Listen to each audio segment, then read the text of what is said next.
hacer si vemos que hay una paciente con embarazo prolongado? ¿Qué harían ustedes? Cesárea. ¿Directo? ¿Estimular el trabajo? No, no seríamos, pero si escoger, no, los niños, pero no seríamos directo, no es verdad. sí. Cesárea. Pero Bien. nosotros somos mujeres. Lo que me gusta de ustedes, desde que han empezado las clases, no sé si eran tímidos, pero es que ahora ya razonan. ¿Se han dado cuenta? Cada año haciendo las cosas que estudian y razonan y ya tienen un criterio para poder decidir o decir, sí, voy a hacer esto, ¿no? No sé si tal vez como ellos eran tímidos no hablaban antes o ya han captado cuál es la idea, ¿no? Entonces, ¿qué vamos a hacer? Si hemos visto que puede complicarse en un embarazo prolongado es que el bebé esté más tiempo ahí dentro. Significa que va a disminuir la cantidad de líquido amniótico, que el corazoncito, les dije, va a empezar a tratar de compensar la menor cantidad de sangre que le llegue porque la placenta está envejecida, ¿no?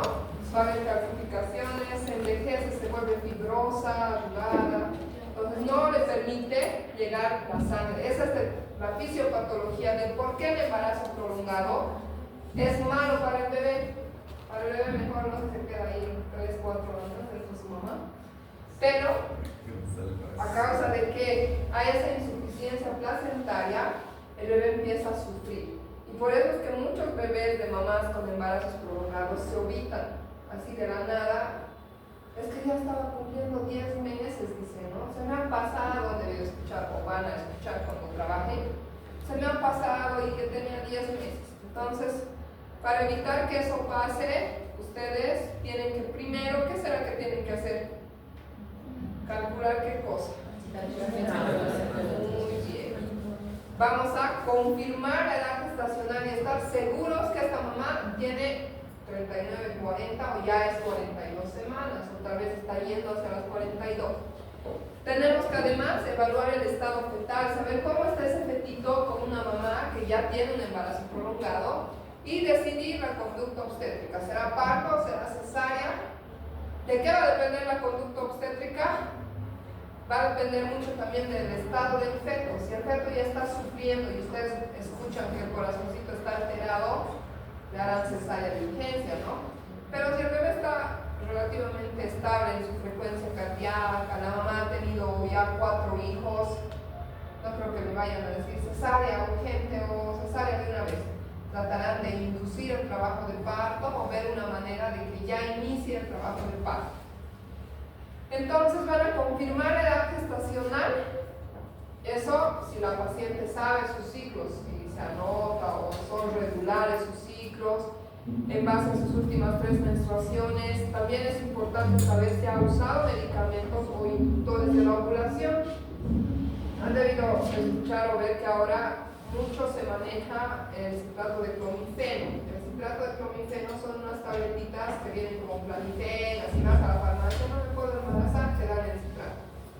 Y eso está mal, porque eso tiene que tener un control y un seguimiento adecuado, no es nomás agarrar y tomarse cada vez esas tabletas, o no es tomarse todos los días, tiene que ser específico. Entonces, si la mujer ha decidido o su ginecólogo le ha dado inductores de la ovulación, ¿cuándo ha usado? ¿Cuándo puede haber sido la ovulación? Si sus ciclos no eran regulares, ¿no? Eso para poder confirmar bien la edad gestacional. Si la paciente no sabe la fecha de última menstruación, no está segura, sus ciclos eran irregulares, tenemos la ecografía del primer trimestre. Siempre recuerden eso y creo que ya les está quedando claro, tanto que les repito, que la ecografía del primer trimestre es la que más específicamente nos va a dar la edad gestacional. Hemos visto, ¿no?, en las anteriores diapositivas puede variar 1, 2 o hasta 3 semanas de la realidad. Puede ser que si viene con una ecografía del último trimestre, el bebé sea más pequeño y no sea real. Y la del segundo y tercer trimestre más nos sirve para poder ver el desarrollo, cuánto pesa el bebé, su cráneo, su abdomen, ¿no?, su longitud femoral. Entonces vean que hay varios elementos para poder determinar la edad gestacional, si ha sido una fertilización, si ha sido una inducción. Vean que hay diferentes variaciones. puede ser, nunca casi va a ser exacto, ¿no? El tamaño del saco gestacional, cuándo fue a su primer control prenatal, o sea, hay cosas que ustedes le pueden preguntar a la paciente que les orienta a saber si realmente es o no es de esa edad gestacional o si ya está llegando a un embarazo prolongado. Para saber cómo está el fetito, ¿qué es lo que vamos a hacer? Las signos fetales. ¿Qué? Escuchar Escuchar los latidos y una ecografía. la ecografía Doppler. La Doppler es la que nos dice cómo está el bebé. La Doppler es el bienestar fetal, porque les he dicho que valora los flujos, cuánto le está llegando a su cerebro de sangre, de las arterias uterinas, umbilicales, ¿no? Eso valora el flujo, la función cardíaca y cuánto a través de las arterias está llegándole sangre al bebé. La disminución en la resistencia de estas arterias, especialmente de la arteria cerebral y la umbilical, que son las que están más relacionadas con el feto, ¿no? Porque es su ombligo y su cerebrito que está midiéndose ahí, son sinónimos de sufrimiento fetal, y es lo que vamos a ver en el tema de hoy que nos toca también, ver el sufrimiento fetal. Y para este también vamos a hacer la ecografía Doppler. Vamos a evaluar el estado fetal a través de la valoración también de los movimientos fetales. Una manera de poder decirle a la mamá que controle, porque en su casa no tiene ecozón, no tiene Doppler, ¿no? Es que ella sienta los movimientos fetales. Hay veces en los que los bebitos como que se duermen y no se mueven, pero o tal vez la mamá no ha comido bien sus alimentos y se duermen los bebés, se les baja el azúcar, ¿no? Entonces ahí hay que orientarle a la mamá que pueda comer, consumir un dulce, chocolate, qué sé yo, o estimularse, empieza a moverse. Pueden moverle la cabecita o le acaricia, no se mueve la pancita y van a ver si el bebé reacciona. La mayoría de los motivos de consulta con embarazos prolongados, vienen las mamás, es porque ya no perciben los movimientos fetales. Entonces, al no percibir los movimientos fetales, ¿qué ha pasado? El bebé se ha muerto, ¿no? Ya no hay respuesta. Entonces, la mamá tiene que estar atenta a que el bebé se mueva. Ustedes le dicen, si no se mueve, tienes que mover o ver, pero la mamá siente eso y sí va a ser una manera de controlar, ¿no?, su vitalidad. También se pueden hacer test estresantes o no estresantes. El no estresante es el de la cardiotocografía, ¿no?, el del trazado que les he dicho con ese aparatito de monitorizar y hacer un trazado como el electrocardiograma, ¿no? Identifica algunas variaciones, cuando los fetos tienen desaceleraciones, cuando su corazoncito ya está alterado. Es este, que obvio no va a estar en todos los centros de salud, no esperen en el centro de salud tener estos cardiotocógrafos, pero donde hay así. Y ahí les decía, no pueden hacerle ingerir alimentos si es que ven que su trazado está muy variable, muy lineal, es como cuando ven el electro, ¿no? Tiene que tener ondas. Cuando ya está muriéndose o se ha muerto el paciente, una línea, ¿no?, igualito de bebé. Si ya ven que está haciéndose muy lineal y que no tiene variaciones, es que ya el bebito está mal o a punto de morir. Se puede poner al paciente en decúbito lateral izquierdo para mejorar los flujos. ¿Se acuerdan que les he dicho que le comprime a las arterias, a los grandes vasos? Entonces le ponen en decúbito lateral izquierdo y pueden hacer un control por 20-30 minutos o si es necesario más. Ahí está, vean los trazos, no se ve muy bien la imagen, pero aquí sí se ve que está oscilante, ¿no? Y aquí ya casi se ve lineal, entonces eso quiere decir que el bebé está en riesgo. Entonces, cuando hay bradicardia leve, ya hay una desaceleración entre 100 y 120 latidos por minuto, hay que tomar ya, decir algo está pasando con este bebé. O una taquicardia leve hasta 180, ¿no?, de 160 a 180. Cuando la variabilidad es reducida, no hay problema, hay que hacer una monitorización más larga, hasta en 40 minutos. Y ya cuando la variabilidad es excesiva, cuando un latido es 110, por decir, y el otro latido ya es 180, ¿cuánto de diferencia hay? Entonces hay mucha variación, ¿no? La variación normal de los latidos es hasta 25 latidos por minuto. Es decir, puede haber un latido de 140 y uno de 165, todavía se considera normal y vuelve a 140, 130, 140, 165. Entonces, esa variación sí es normal, pero cuando la variación es más de 25, digamos que está 130, 130, luego llega a 165, 170, algo está pasando con ese bebé, ¿no? Entonces, los test pueden ser reactivos, o sea que están todo bien y vamos a continuar el control hasta que desencadene el trabajo del parto. O puede ser no reactivo, hay que tratar de estimular al feto, darle comida, ver qué reacciones efectúa. Cuando no es reactivo y hay desaceleraciones, es decir, el corazoncito se baja o sube demasiado, entonces ahí hay que ver si hacemos Doppler o directamente mejor finalizar el embarazo, ¿no? Cuando ya hemos confirmado que es un embarazo post-término y está con algo de alteraciones, es mejor actuar en el momento, no decir, no, de aquí a una semana vuelva, porque puede volver con el feto vital. Se puede hacer test estresante, que es lo mismo que hacer el registro no estresante, pero en este caso le ponemos oxitocina para que genere contracciones y el feto se estresa y ver cómo reacciona su corazón al estrés. Obviamente hay que tener mucho cuidado porque si le pones oxitocina y lo dejas bien estresado el feto también puede morirse, ¿no? Ahí vean, no hay desaceleraciones, pero vamos a ver en el siguiente tema cómo se interpretan estos trazados. Cuando desacelera y hay una contracción o cuando ya es irregular, independiente de las contracciones, ahí sí es más grave. Y ahí con el test no estresante igual, ¿no? Si es negativo el test, o sea, está todo bien, no hay desaceleraciones, pueden continuar el embarazo hasta una semana más, especialmente cuando les llega de 41, ¿no? Yendo hacia 42.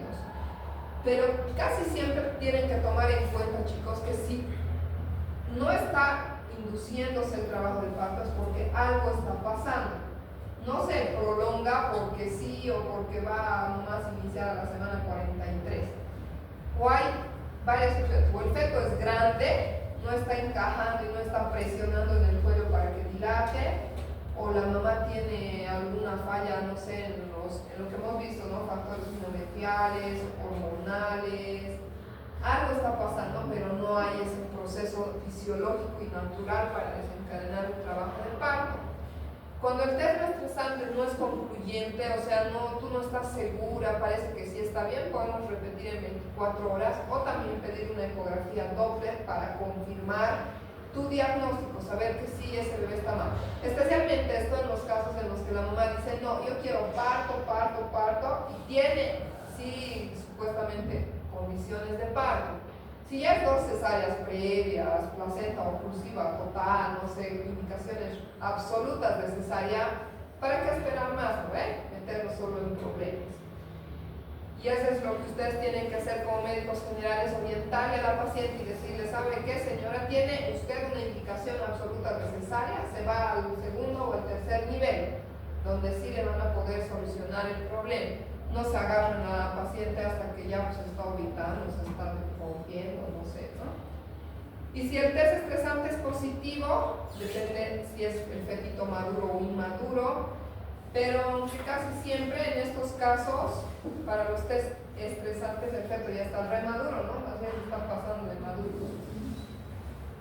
El perfil biofísico es otro de los estudios que también pueden usar para poder correlacionar, y este es un estudio también por ecografía. El ecografista tiene que estar media hora controlando los movimientos fetales. El feto respira también ahí adentro, hace una expansión de sus pulmones. Entonces el ecografista tiene que estar ahí media hora viendo si expande sus pulmones, si se mueve, porque el bebé también se mueve, ¿no? Hace como sus movimientos de sus extremidades.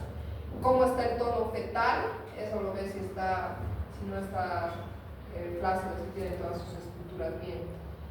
El volumen de líquido amniótico y la reactividad cardíaca fetal, es decir, cómo su corazoncito late. Podemos usar la amnioscopía, pero casi no lo hacemos porque es funcional, ¿no? Para sacar líquido amniótico y ver si el feto está realmente maduro o no, o tal vez la mujer se ha equivocado. Vamos a valorar la cantidad de líquido amniótico porque les he dicho que a medida que la placenta se envejece, igual el líquido va disminuyendo y puede llegar a moriguanos, ¿no? Y la ecografía Doppler. Entonces, ¿qué vamos a hacer? Podemos tener una conducta expectante si es 40.5, 41, ¿no? Si ya se está en vías de prolongación, le llaman algunos ginecólogos. En esa vamos a hacer controles hasta que inicie el trabajo de parto. Podemos monitorizar cada día, o si la paciente se interna, ir monitorizando. O una actitud activa, en donde vamos a decidir ya la interrupción del embarazo cuando la paciente esté en semana 42.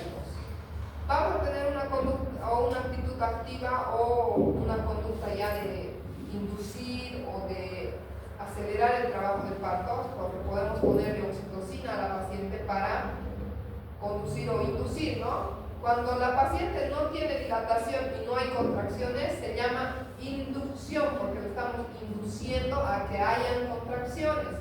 Eso se puede hacer con misoprostol, o se puede hacer también con oxitocina a dopeolén. El misoprostol le podemos colocar 25, si una cuartita de parte, luego le pongan una tableta entera, ahí se les va a desprender la placenta, por si acaso. Entonces se puede poner, ir controlando. Siempre que si ustedes deciden inducir con misoprostol, o sea, que el cuello madure, porque el misoprostol lo que va a hacer es borrar, cuando el cuello está así grueso y largo, va a borrar y recién va a empezar a dilatar, ¿no? O en algunos casos ya le vamos a decir directamente, usted tiene que ir a cesárea, como decía su compañera, ¿no? Para no meterse en problemas. Entonces, cuando vamos nosotros monitorizando el bienestar fetal, si este es normal, podemos llegar hasta la semana 42, pero con el riesgo de que pueda complicar.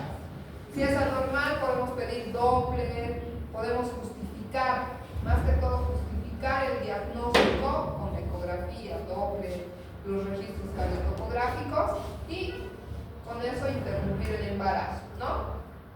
Entonces ahí vean que hay varios factores que hay que tomar en cuenta para interrumpir el embarazo: el líquido amniótico en la ecografía, hay que ver cómo está el líquido también por transvaginal, o si hay las condiciones obstétricas, si el cuello está cerrado o está ya reblandecido. Eso es lo que nosotros evaluamos como Bishops, ¿no? Las características del cervix. Si el cuello está corto, reblandecido, anterior, ya está empezando a dilatar, está borrado, interrumpimos el embarazo. Si nosotros decidimos dar una conducta expectante ante un embarazo de 41 semanas, podemos llamarle a las 24 hasta las 72 horas y también valorar si el líquido está claro, si tiene condiciones para parto, cómo está el líquido amniótico, y en base a eso decidir la interrupción del embarazo. Y vean que cuando ya estamos en 42 confirmado, lo mejor es interrumpir el embarazo, ya sea con inducción o con cesárea. Entonces, ese es el tema de embarazo prolongado. ¿Tienen alguna duda? Cesárea, conclusión.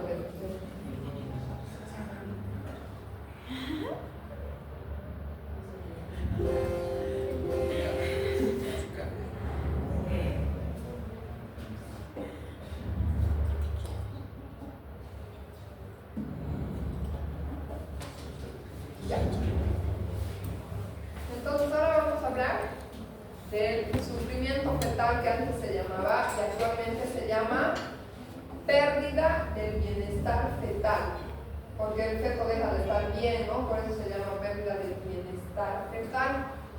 O también ahora algunos diagnósticos se ponen como riesgo de pérdida de bienestar fetal, ¿no? Eso significa es que hay un riesgo, algo está pasando, que el fetito en cualquier momento va a perder su bienestar o va a estar mal y se puede también morir.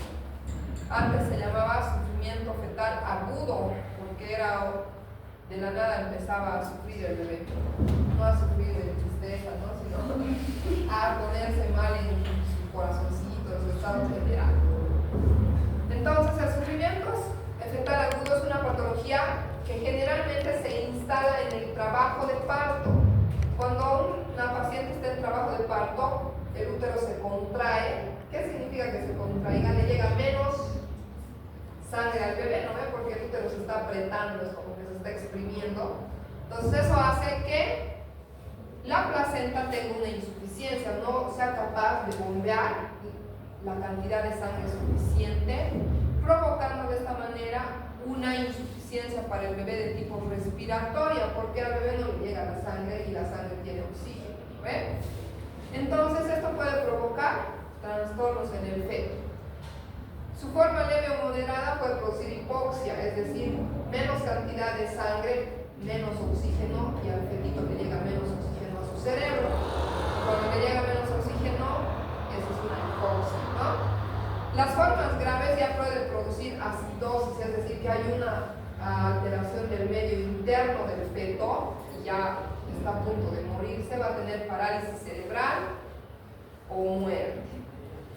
Hay un término también que se conoce como sufrimiento fetal crónico, que ya a lo largo del embarazo, por alguna patología de la madre, ya sea diabetes, hipertensión, todas esas cosas que le van a afectar o van a repercutir en el fetito, pero que son de tipo nutricional. Es decir, que si la paciente tiene hipertensión o diabetes, está tomando medicamentos, qué sé yo, no va a haber igual a lo largo de su embarazo la misma llegada de sangre y oxígeno al feto y nutrientes especialmente, ¿no? Esto va a provocar trastornos en el desarrollo fetal. Entonces, en este caso, estos bebitos son los que tienen, por ejemplo, restricción de crecimiento, son más pequeños, ¿no? Porque no les ha llegado por largo tiempo esa estimulación. Entonces, ahí vean, hay restricción de crecimiento y también en estos casos se puede vomitar. ¿Cómo puede haber sufrimiento fetal? ¿Por qué hay sufrimiento fetal? Han visto que varias de las patologías que ya hemos revisado, por ejemplo, placenta previa, hemos dicho que el feto puede terminar sufriendo, ¿ven?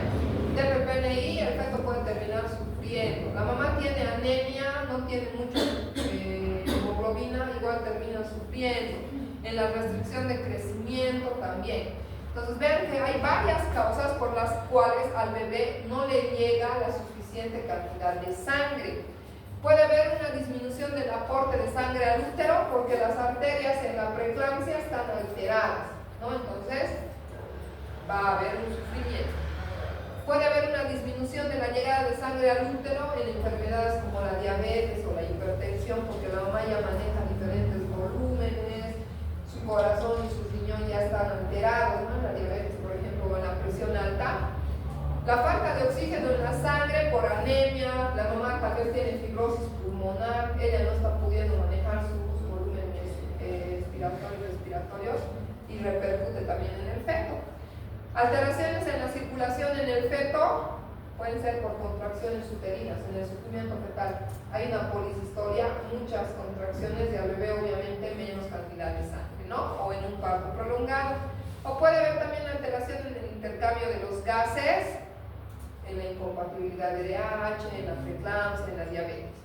O una disminución de la extensión de la superficie de intercambio, es decir que en la DPPNI se está separando la placenta, ¿no? Entonces mitad nomás ya está llegando de sangre y por eso es que se muere el feto, ha entrado en sufrimiento y se ha muerto. O puede haber también alteraciones en la circulación en el feto, a través de qué le llega al feto la sangre, del cordón, ¿no ven? Entonces, ¿qué pasa? ¿Han visto o han escuchado de los nudos falsos y verdaderos? Especialmente igual en los gemelitos que se dan las vueltitas. Por eso los monocoriales, monoamnióticos, que era la pregunta del examen, son los más riesgosos. Porque como están los dos juntos, andan nadando, se amarran y se pueden morir. Entonces la formación de circulares, nudos de cordón, hacen que le llegue menos sangre al bebé. Y en algunos casos es tan fuerte la tensión que se muere, pues. Entonces vean ahí, hay varias arterias, ¿no? De la arteria uterina, las arterias acuáticas, radiales, basales, espirales, todas esas llegan a través de la circulación por la placenta hacia el feto. Entonces, el efecto Poseiro es cuando existe la compresión por la barriguita con el bebé de los las arterias ilíacas.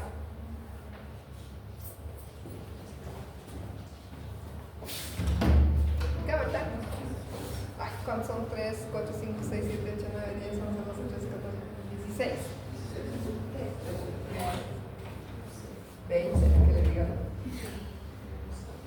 Entonces, cuando la mamá embarazada se echa el decúbito dorsal, comprime estos grandes vasos y le llega menos cantidad de oxígeno, de sangre a las piernas. Por eso es que las mamás se hematizan también en el embarazo. Entonces, en los últimos meses del embarazo y también durante la contracción puede haber una compresión de la aorta y los vasos ilíacos. El efecto Poseiro vamos a nosotros mejorar si ponemos el decúbito lateral izquierdo, porque modificamos esta compresión. Por eso cuando ustedes detecten un sufrimiento fetal y no tengan un quirófano cerca, es mejor que pongan el decúbito lateral izquierdo, le pueden poner oxígeno y le trasladan, ¿no? Se puede también, ahí está, decúbito lateral izquierdo, se puede también en algunos casos le ponían una solución glucosada, pero ahora hay estudios que dicen que más bien afecta y demás porque parece que pensaban que al bebé le estaba llegando menos azúcar, ¿no? Entonces, todas esas alteraciones en cuanto a la circulación ya pueden estar predispuestos antes del parto con enfermedades maternas como la preeclampsia, la diabetes, la hipertensión, y a lo largo de todo el embarazo terminan repercutiendo, ¿no?, en el fetito. Dentro del parto o intraparto puede haber este sufrimiento y se va a reflejar en alteraciones de la frecuencia cardíaca, en que el fetito se relaje sus esfínteres, es decir, se hace caquita, por eso hay el meconio. Y en la parte postnatal también puede alterar, ¿no?, porque va a haber neuropatías, puede haber daño cerebral en el fetito, entonces es una patología que va a alterar el estado o el bienestar del feto. ¿Cómo es que se produce la respuesta a la hipoxia? ¿Qué hacemos si al bebito no le está llegando sangre, ¿no? Al principio tratamos de compensar, aumenta la tensión arterial, aumenta la resistencia periférica y se produce un proceso de redistribución, es decir, al feto le está llegando menos sangre, igual que cuando ustedes están, digamos, con una hemorragia. ¿Qué hace el corazón y el cuerpo? Trata de compensar, ¿no? Hay taquicardia, se acelera el corazón para tratar de compensar ese estado y redistribuye el flujo sanguíneo hacia el cerebro, a los riñones, al vaso, a las suprarrenales, a los órganos más importantes para el cuerpo. El fetito de igual manera empieza a alterar su función, su presión arterial, sus resistencias periféricas y trata de redistribuir hacia el cerebro, las suprarrenales y el corazón. Entonces, ¿qué pasa con el corazón? Empieza a bombear más rápido, tiene taquicardia, ¿no? Por eso cuando nosotros estamos monitorizando y hay taquicardia fetal, tenemos que decir algo está pasando, este bebé está redistribuyendo su sangre y ya no está pidiendo auxilio porque hay menos cantidad de sangre por algún motivo. Si esta hipoxia persiste, o sea, no le hacemos caso o no le hemos monitorizado, la paciente está en su casa y no sabe ni siquiera que tiene taquicardia su feto, va a ver progresivamente el corazón se agota, ¿no? O creen que va a seguir bombeando rápido. Se cansa ese músculo y empieza a haber bradicardia. Y posteriormente ya se producen los cambios metabólicos y va a haber una acidosis fetal en el cuerpo del bebé, ¿no? Por aumento del ácido láctico y por glucólisis anaerobia. El feto empieza a sacar de todo lado energía de los músculos y el ácido láctico se empieza a aumentar, ¿no? Entonces, eso hace que haya una acidosis. ¿Y qué pasa cuando hay una acidosis? Ya el paciente muere, ¿no?, por una falla orgánica múltiple. Y así es que el bebito también se puede morir cuando está enfrentado a un sufrimiento fetal.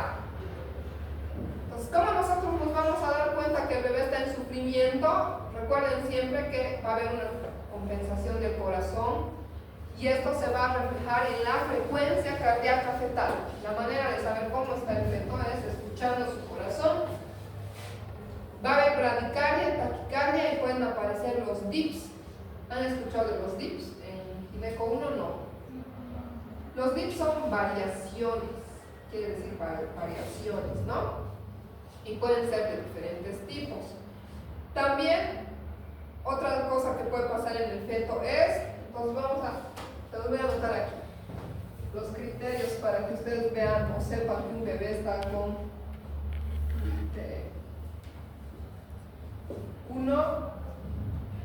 Alteraciones de la frecuencia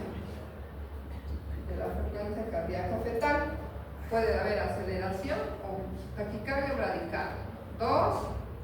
Va a haber meconio. Meconio significa heces, ¿no? En el fetito. ¿Qué pasa si el bebé, ha visto uno que está inconsciente, se hace popó, ¿no? O pipí, se relaja los esfínteres? Entonces lo mismo le pasa al feto ahí adentro. Igual al intestino, como él está tratando de salvar el bebé, el cerebro y los riñones, a los intestinos ya no les da mucha bola, ya no les llega oxígeno y sangre, mejor dicho. Entonces los intestinos se relajan y el bebé se hace caquita dentro del útero. Entonces el líquido ya no va a ser clarito o transparente con grumos, va a ser meconiado o verde, ¿no? Y de acuerdo a cuán verde esté, vamos a saber cuán grave es lo que está pasando. Si es un verde amarillento o no ha teñido mucho, puede ser que el bebé está en un sufrimiento crónico.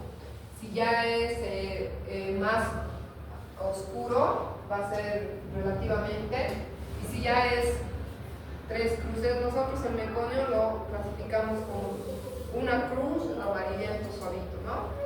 2 cruces ya está medio grumoso y más verde. Y 3 cruces se llama, o lo llamamos como el puré de arvejas. Imagínense arvejas, que se llaman a querer comer más arvejas. Como un puré de arvejas, así verde, así como más verde que su chompa de compañía. Verde. Entonces el bebito ahí se ha hecho caquita, ya no ha podido más, se ha relajado desde arriba, casi desde su estómago, para decir que algo está pasando. Entonces, ¿ustedes cómo van a ver ese meconio? ¿Cómo lo van a ver? Exacto, en el líquido amniótico. Si hemos dicho que se produce en el trabajo de parto, ¿no ve? Cuando la mujer esté con contracciones, seguro va a estar con dilatación.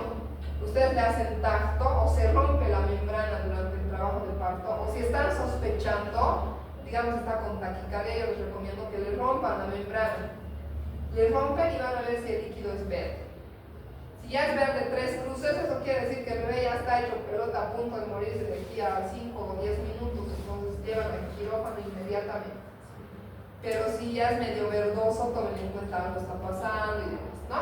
Entonces la frecuencia cardíaca basal, bueno, hay que actualizar 110 a 160, ¿no? Algunos libros ya lo manejan como 110. Podemos ver o ya ir monitorizando y hacer los trazos. Entonces, las desaceleraciones tempranas o DIPS 1 son aquellas que se van a presentar por compresión de la cabeza fetal en el trabajo de parto. Se aprieta el útero y la cabeza fetal se aprieta también ahí en el canal del parto, ¿no? Le empuja el útero para salir y el bebé está presionando su cráneo por ahí abajo. Entonces, eso hace que pueden haber desaceleraciones en el momento de la contracción. Los DIPS 1 quiere decir que hay presión o vamos a ver, como contracción sobre la cabeza, ¿no? Es decir, va a haber una contracción y la frecuencia que estaba bien, justo cuando se contraiga el útero va a desacelerar. Pero nuevamente vuelve a la normalidad cuando se relaja, vuelve a haber otra contracción y nuevamente baja el corazón. Entonces ese es un DIP 1. Cuando hay una contracción, la frecuencia cardíaca del feto baja, pero inmediatamente recupera. ¿Por qué? Solo porque le están apretando ahí su cráneo y ya. Entonces la compresión de la cabeza hace que haya los DIPs 1. Es normal, o sea, es relativamente normal, pero cuando hay membranas íntegras y por ejemplo tiene oligoamnios, cuando no hay líquido, puede aparecer y ser patológica, ¿no? Porque igual cuando no hay líquido hemos dicho que se puede comprimir el cordón umbilical porque puede estar en ese trazo. Las desaceleraciones tardías o DIPS 2 son aquellas que van a aparecer, ya estas son más patológicas. Estas aparecen cuando ya hay una insuficiencia placentaria, ¿no? Esto pasa, digamos que hay una contracción, está desacelerando el corazón, está bien, desacelera inmediatamente después de la media contracción. ¿Hay otra contracción? Y otra vez desacelera. Pues vean, es como una compensación del corazoncito. Como ha habido contracción, la placenta no era suficiente, desacelera el corazoncito, se baja por eso. Y se vuelve nuevamente a acelerar, pero vuelve a los valores basales, es decir, que trata de compensarse todavía el bebé. Pero cuando ya hay muchos dips, no quiere decir que en cada contracción van a haber un dip y que para ustedes sea normal. Puede aparecer un dip, digamos, hemos hecho 20 minutos de control en el cardiotocógrafo, aparece un dip 2, ya no, o sea, puede ser que algo está pasando, pero no es tan patológico. Pero si lo ven en cada contracción, ya pues ahí dicen, este feto está mal, ahí sí tenemos que interrumpir el embarazo. Cuando hay un dip 3, ahí sí es patológico, y eso sí se produce por obstrucción de los vasos sanguíneos del cordón umbilical. Entonces, en ese caso, puede haber contracciones, desacelera cuando le da la gana. O sea, no es independiente de la contracción, no es que cuando contraiga va a desacelerar. Desacelera, sube, baja, o sea, es un trazo súper clarito, evidente, incluso puede llegar a latidos bien bajitos, una bradicardia bien intensa. ¿No? Entonces ahí está lo que les he dibujado ahí, lo mismo. Un DIP 1, se contrae el útero y baja la frecuencia, pero vuelve a su normalidad. El DIP 2, se contrae el útero, inmediatamente baja, pero se vuelve. Y en el DIP 3, en cualquier momento. Sube, baja, es irregular. Entonces, la alteración en la frecuencia cardíaca, también conocidos como los DIPS, ¿no? El meconio en el líquido amniótico, como les he dicho, es la muestra hacia afuera, así como en el laboratorio, ¿no? Los resultados van a ver igualitos, y en el feto van a ver a través del líquido amniótico. Es un signo de alarma cuando está presente, y especialmente cuando es un meconio 3 cruces de puré de arveja. Ven, espeso, verde, los bebés nacen así como curvos, verdes, chorreados. Entonces el bebito se ha hecho caquita, ¿no?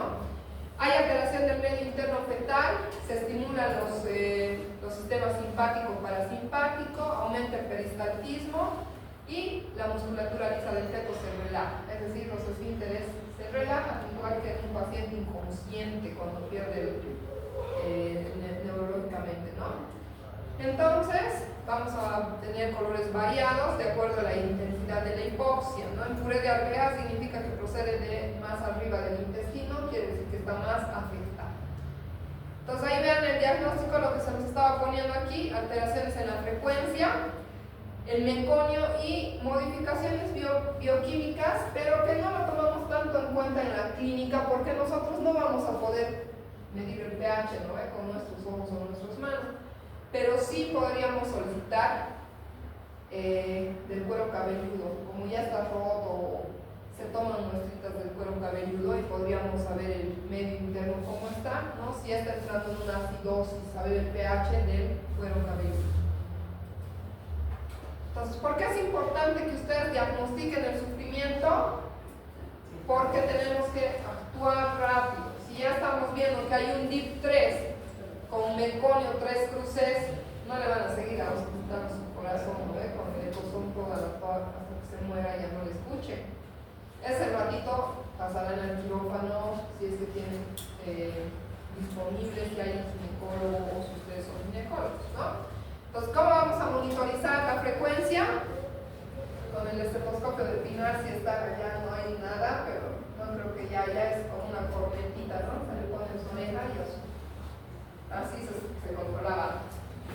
no, tenemos el Doppler. Igual que ustedes llevan, cuando sean internos, van a tener una carterita, ¿no? Donde se pone su oxímetro, su tensiómetro. Cómprense, pues un Doppler más. Ahora hay hasta de 350 bolivianos los chinitos. Los agarran, ¿no? El Doppler o la cardiotocografía, que cuesta más caro y no van a poder tener. En este también se pueden hacer los test no estresantes, es decir, los cardiotocógrafos, ¿no? Las cardiotocografías. Ahí van a ver estos trazos que yo se los he hecho, la contracción y el corazón, si desacelera, acelera o qué pasa. Nos va a hacer una prueba reactiva cuando haya 2 o más ascensos de la frecuencia y también asociados con movimientos fetales. No reactiva cuando no hay un ascenso, es como que el trazado ya está lineal, está ya diciendo auxilio, me estoy muriendo, el feto.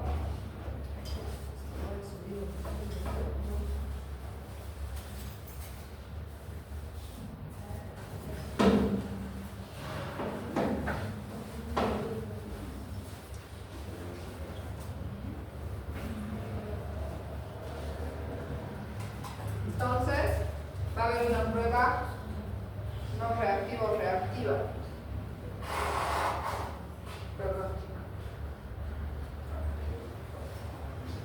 Va a ser una prueba insatisfactoria cuando no podamos nosotros evaluar o no esté clarito, no evidente la desaceleración. La cardiotocografía estimulada quiere decir que si el feto no reacciona, podemos moverle igual nosotros. Le movemos la cabecita cuando hacen maniobras de empinarlo, le mueven, le voltean la cabeza, igual pueden.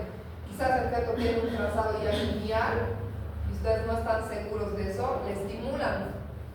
Antes se estimulaba con las cornetas como de heladero, así, pero ahora ya le pueden estimular moviéndole. No sé, pero así que hacían antes, ¿no? Todo lo que se podía. Entonces, eso hace que le estimulan y hay respuesta, pues desacelera o acelera su corazón, porque todavía el fetito está bien. Pero ausente de respuesta, una prueba negativa quiere decir ya que el feto está más allá, ¿no? El test estresante se puede también hacer, o muchas veces que ustedes estén conduciendo a la paciente con su oxitocina para que el trabajo se acelere, pueden ya ver que va a haber DIPS. ¿Qué van a hacer si hay un DIPS con oxitocina?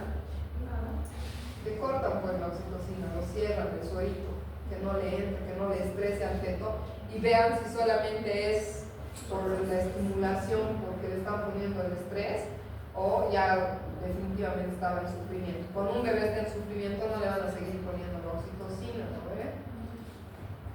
El Doppler, les he dicho en todo, van a escuchar Doppler, ¿no? Ya les vuelve el otro, por eso en el examen, en vez de poner ecografía de densidad, Doppler, pero ya digamos que está bien. Entonces, el Doppler nos permite medir el flujo circulatorio en el feto y en la placenta. Está llegándole suficiente sangre, se está redistribuyendo, no le está llegando a su cerebrito. La única manera de saber es el Doppler, ¿no? Entonces vamos a ir monitorizando la función del corazón y disminuimos así el riesgo de que se nos muera. ¿Cuál es el tratamiento? ¿Qué vamos a hacer si nosotros diagnosticamos un sufrimiento? Lo ideal sería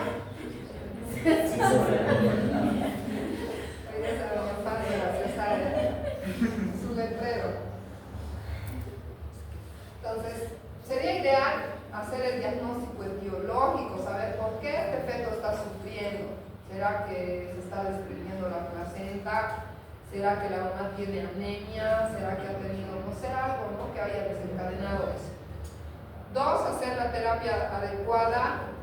En el caso de que fuera, no sé, una hipertensión, una preeclampsia, tal vez darle antihipertensivos, mejorar su estado general y poder de esta manera disminuir el riesgo. O aumentar el intercambio materno-fetal, le ponen oxígeno o decúbito lateral izquierdo, ¿no? No se olviden de eso. Estas medidas son básicas para ustedes. El ponerle el decúbito lateral izquierdo, el ponerle oxígeno a la mujer o darle un poco de glucosa. Por lo menos es una medida de traslado a la paciente. Mientras ustedes no tengan, obviamente, un quirófano, no van a ir cesárea, ¿no? Se van a tener que llevar a donde tengan que ir. Le ponen oxígeno para mejorar, tratar de mejorar un poco la ventilación materna y por lo tanto en el feto. Se puede administrar glucosa, no frutitas, pero es para que se acuerden, le pueden poner una solución glucosada. En algunos casos, también le pueden poner el sulfato de magnesio. El sulfato de magnesio les he dicho que sirve como neuroprotector, ¿no ven? Protege el cerebrito, tanto materno. Si la mujer tiene preeclampsia, eclampsia, se van a acordar en el siguiente módulo. Si tiene preeclampsia, eclampsia, le darán sulfato de magnesio para cuando ya esté irritado su cerebro, para estabilizar a las neuronas. Se puede poner dosis de ataque, 4 gramitos o 6 gramitos en chorro y luego 10 gramos para que entre a 1 gramo por hora. Esto previene el daño neurológico. Eso cuando ustedes vayan a trasladar a la paciente. Si están viendo o hacen un diagnóstico y saben que el tiempo de que tenga que viajar, si ojalá no se les muera en el camino, pero le ponen el circuito lateral izquierdo, le ponen oxígeno y le pueden administrar sulfato de magnesio como neuroprotector. Es decir, que le van a poner 4 ampollitas, cada ampolla viene de 1 gramo, le ponen a la licenciada, le dicen en una solución de 250 cc, que le ponga 4 gramitos a chorro, ¿no? En 10-15 minutos, en lo que ustedes alistan el papeleo. Luego le ponen 10 gramos en una solución de 1000 y con eso le mandan a la referencia. Pues ese efecto que produce en el cerebro del bebé es evitar que se le mueran las neuronas mientras llega a donde le tengan que operar para la cesárea. Y ahí está el sufrimiento fetal, y aumenta el índice de cesáreas, ¿no? Detectan el sufrimiento, a no ser que la paciente ya esté con 10 de dilatación, sea una multi, y se va a salir ese patito, ahí sí le pueden atender o dar opción a parto, pero solo si están segurísimos de que va a salir. Pero si no, mejor cesárea.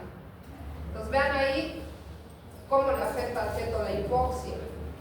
De 1 a 3 horas ya le provoca daño cerebral, o sea, el bebé puede nacer vivo, pero su cerebro pues hecho pelotas, ¿no ven? Entonces, no voy a hacer chistes políticos, pero entonces cuando hay una hipoxia cerebral 1 a 3 horas, el bebé ya puede estar con daño cerebral. Y no lo van a ver cuando nazca el bebé, tengo daño cerebral. Cuando vaya a la escuela no va a poder caminar, no va a poder hablar. Entonces, vean que es importante no solamente sacar a un bebé vivo, que no se les haya muerto, sino es evitarle el daño cerebral, porque de eso depende toda su vida, ¿no? De 3 a 5 horas ya va a haber una muerte fetal y lo ideal siempre es en las primeras horas, inmediato a lo que ustedes detecten, interrumpir o hacer algo por ese bebé. Entonces, hemos terminado la clase, pero ahora nos quedan 20 minutos. ¿Tienen alguna duda, pregunta? ¿No? Las notas ya se los han dado. ¿Qué problema tienen?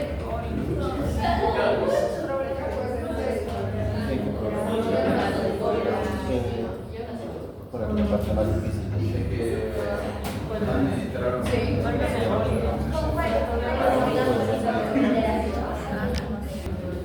Vamos a repasar amenaza de parto prematuro. ¿Les parece? ¿Cómo vamos a hacer el diagnóstico de amenaza de parto prematuro? ¿Qué es el parto prematuro? ¿Qué? ¿Qué?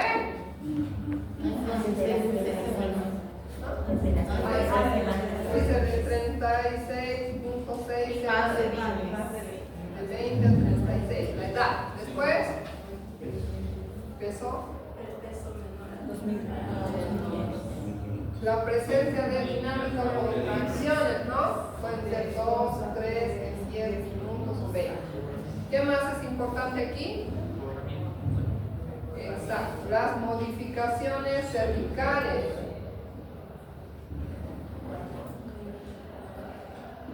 Eso quiere decir el rozamiento, más del 50%, y la dilatación, más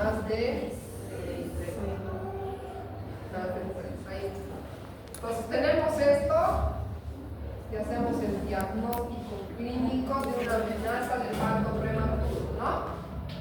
¿Qué vamos a hacer si diagnosticamos la amenaza de parto prematuro? El tratamiento o el manejo. Inhibición. ¿Para qué le vamos a inhibir? ¿Para qué? Para madurar. Ahí está, pero habían sabido, pero no respondió el examen. No sabemos, pues. Ahí se pone nervioso.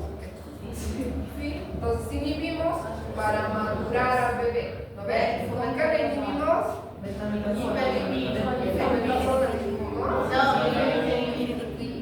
Vamos a usar nifedipino. ¿Qué más podemos usar? Indometacina, pero la indometacina hasta las 32 semanas, no más. Por eso, pues 35 le he puesto indometacina al pobre feto, su líquido lo han bajado. Más de lo que ya tenía. ¿Qué más se puede usar? Hormona, progesterona, ¿no? También podemos utilizar en este caso sulfato de magnesio, ¿o no? Sí. ¿Cuál era el de elección pero que era carito? ¿Sí? ¿Cuál era el de elección pero que era caro? Bolivia les he dicho que es caro, ya no hay. Ese no se nota. El atosiban. El atosiban es el nombre comercial. ¿Ya? ¿Y la maduración pulmonar con qué vamos a hacer? 2 miligramos día por 2 días. Lo importante es que va Y dexametasona, ¿no? Le va amenaza de dexametasona le va a quitar. Dexametasona. Ya se 6 miligramos cada 2. 6 cada 2. Cada 2. Por 2 días.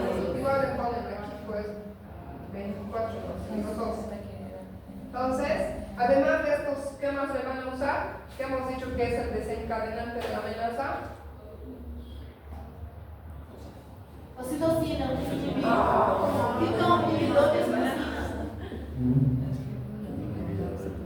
No era la infección. Antibiótico. Si hay infección, ¿qué van a usar? Puede ser vía vaginal, puede ser endovenosa, puede ser una I, puede ser una. He preguntado más o menos, pero ustedes quieren que esté tal cual, no sé. ¿Qué más? Igual, esto les va a servir para su examen de grado, no sé. Sí. ¿Qué más? Creo que eso, con que sepan, por lo menos el tipo de amenaza de parto prematuro y las complicaciones, ¿no? Si el feto es inmaduro, especialmente respiratoria, su cerebro va a estar inmaduro y demás. Listo, así todo era el tema. Así se nos ha ido. Los borrachos de la segunda mitad. Se habla tanto Puede ser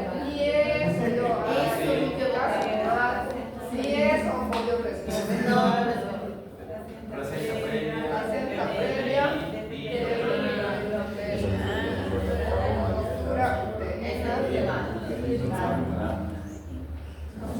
Pasa. El otro no se olviden, pero por lo menos ya se acuerdan. La placenta previa. ¿Cómo va a ser el sangrado? El DPPNI o en la rotura rojo. Aquí va a haber dinámica. En la placenta previa va a haber dinámica. Puede ser y puede que no. Depende, variable, ¿no? Sí o no.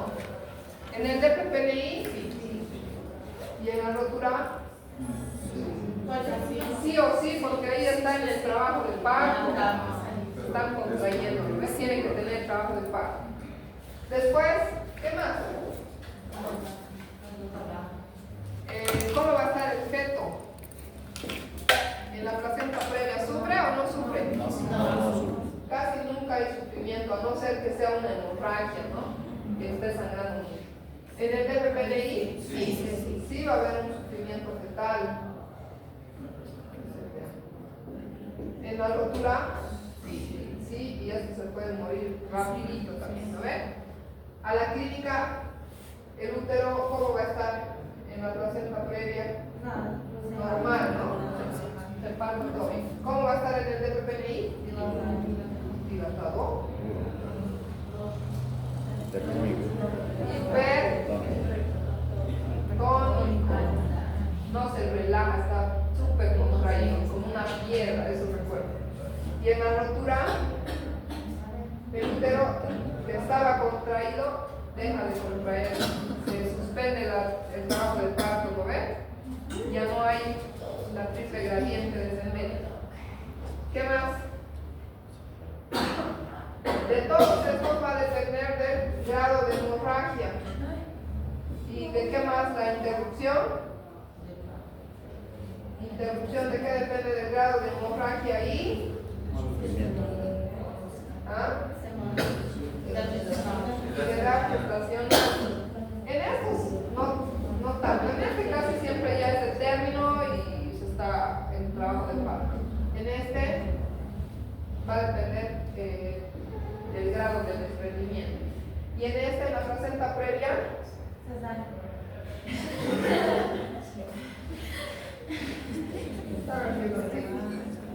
en todos estos obviamente vamos a tener que tener cesárea, pero el grado de hemorragia depende si está sangrando poquito, leve, moderado, severo. Si está sangrando severo, ahí sí será cesárea, pero si es moderado, veremos la edad gestacional